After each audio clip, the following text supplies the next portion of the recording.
Halo, assalamualaikum warahmatullahi wabarakatuh. Selamat sore ya buat teman-teman semuanya, khususnya yang selalu menantikan video-video terbaru atau updatean terbaru dari channel Selusi Hutang. Terima kasih ya buat teman-teman semuanya yang sudah mau mensupport dan mendukung channel ini.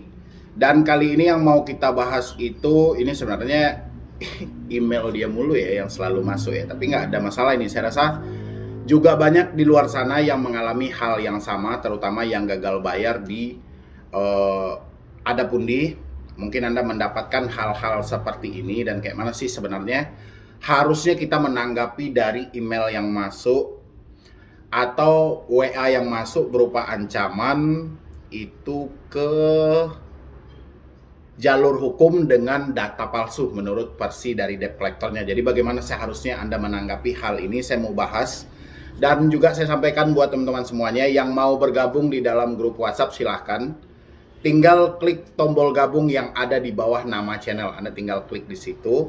Di situ ada gabung dan Anda nanti akan mendapatkan fasilitas ya atau keuntungan-keuntungan bergabung di dalam grup WhatsApp. Ada juga nanti live Zoom langsung bersama saya dan bisa konsultasi bersama admin dan yang lainnya juga. Ya, dan yang penting Anda tidak merasa sendirian. Yang belum mensupport channel ini silahkan disupport dulu sebelum saya lanjutkan untuk membahas video ini. Silahkan. Terima kasih ya yang sudah mau mensupport dan mendukung. Dan sebelumnya saya sampaikan juga nanti malam jam 9 kita live. Nanti kita berdiskusi seputaran gagal bayar dan telat bayar khusus di pinjaman online. Baik teman-teman yang sudah berlangganan maupun yang belum berlangganan juga boleh nanti ikut live jam 9 malam di channel Solusi Hutang MB. Pokoknya aktifkan notifikasinya. Ketika ada live-nya nanti Anda mengetahui atau Anda mendapatkan notifikasinya ya. Kita bacakan emailnya dari FD ya. Di sini sebenarnya dia sudah sering sih ya. Saya munculkan aja nanti mana yang bisa dimunculkan di sebelah saya nanti ya. Pinjol mengancam akan dibawa ke jalur hukum jika ada data palsu. Ini judulnya sudah jelas ya. Pinjol mengancam akan membawa ke jalur hukum jika ada data palsu. Jadi jika tidak ada data palsu nggak ada dong.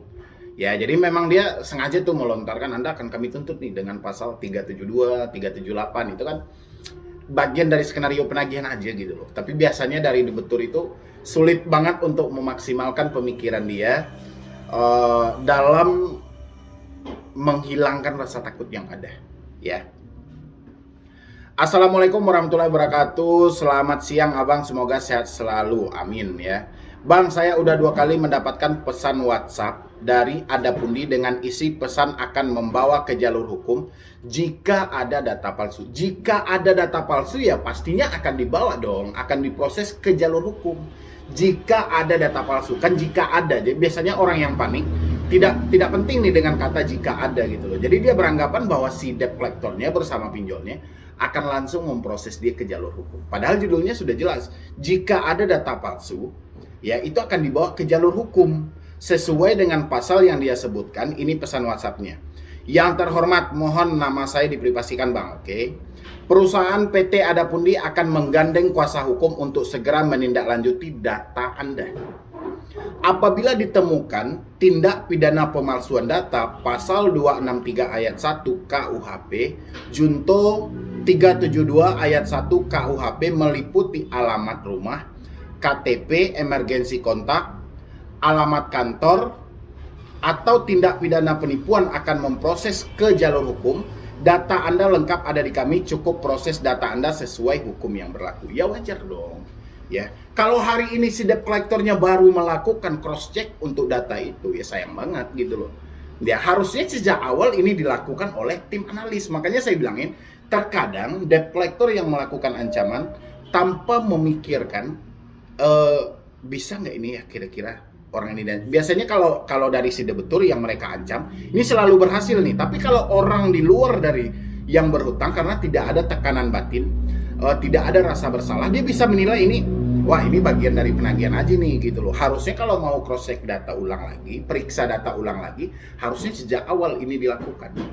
Ya makanya kalau di bank di leasing itu ada jasa yang namanya petugasnya yang profesinya misalnya analis gitu. Dia menganalisa ini layak atau tidaknya. Dan ada juga tim surveinya. Ya dia akan survei dulu ke tempat itu dan datanya ini gimana gitu. Selain data dari BI checking, dia akan memastikan tempat tinggal si calon konsumen mereka. Tapi kalau di pinjol tidak. Ini hanyalah skenario yang dilakukan oleh debt collector ketika menjumpai nasabah yang sulit banget ditagih gitu loh. Jadi teman-teman nggak usah terbawa dengan suasana ketika Anda membaca apabila ditemukan, ini kan apabila ditemukan ya tindak pidana pemalsuan data. Sementara data kita itu valid. Data yang dikeluarkan dari pemerintah, memang KTP yang real dikeluarkan dari Discapil, apa yang perlu ditakutkan? Emergensi kontak ya semuanya sudah kita berikan. Ada 2 emergensi kontak. Biasanya sebelum dana ini cair, itu emergency kontak akan dihubungi dulu itu untuk memastikan benar atau tidaknya. Ya, tapi kan kalau dari pinjol biasanya itu tidak terjadi gitu loh. Dan ini ketika Anda telat bayar dan gagal bayar, Anda menjumpai pesan-pesan yang seperti ini, yang konsepnya dia membahas soal tata hukum pidana, ya tentang pemalsuan data, itu nggak perlu khawatir. Ya, nggak perlu dicemaskan juga. Kita lanjutin ya. Sesuai hukum yang berlaku. Respon jika ada kendala dalam pembayaran kami bantu untuk penghapusan denda. Inilah sebenarnya debt collectornya. Respon jika ada kendala dalam pembayaran, kami bantu untuk penghapusan dendanya.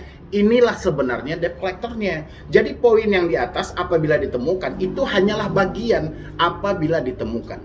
Ya, kalau dia bilangin perusahaannya akan menggandeng kuasa hukum, setiap perusahaan itu atas nama PT itu ada legalnya gitu loh. Jadi ada pengacara khusus dari PT itu ada, ya.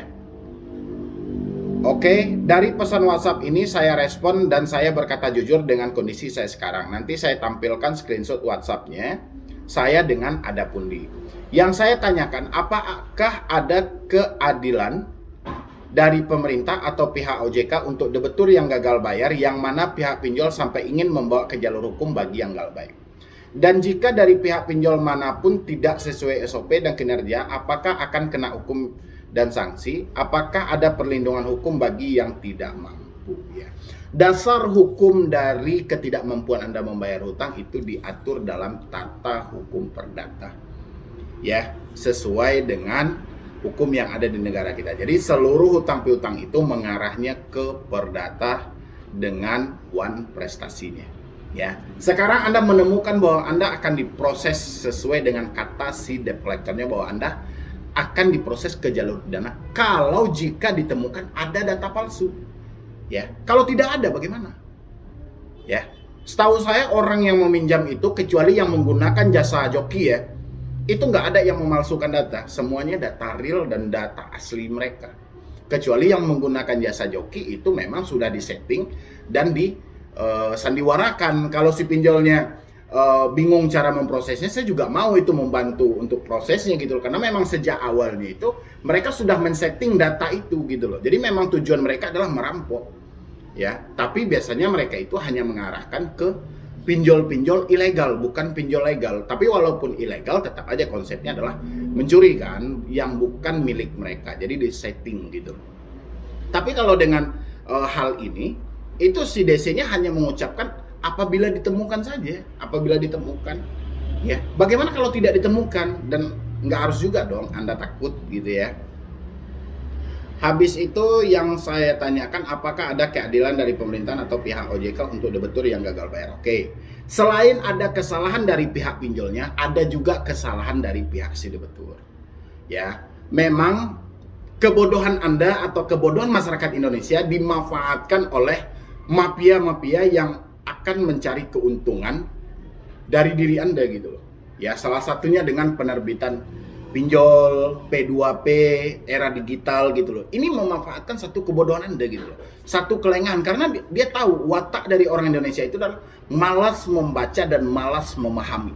Dia membacanya cuma sedikit, mengertinya seperempat, dia berbicara aja yang double. Dan inilah yang dimanfaatkan oleh investor asing untuk masuk ke negara ini. Jadi panjang kejarannya kalau Anda bilangin, ada nggak ya keadilan di dalam posisi ini? Kalau Anda cari keadilan di sini, ada juga dong kesalahan Anda.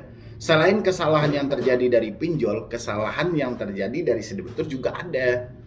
gitu loh. Jadi saat ini kalau memang sudah nggak mampu ya sudah nggak mampu aja gitu loh. Nggak usah kita terlalu panjang lebar mencari keadilan yang begana begini. Memang kalau dari OJK kan kita sama tahu gitu loh. Begitu banyak aturan OJK tapi tidak pernah ditaati dan dipatuhi oleh pihak pinjol. Kita mau ngadu kemana? Nggak ada.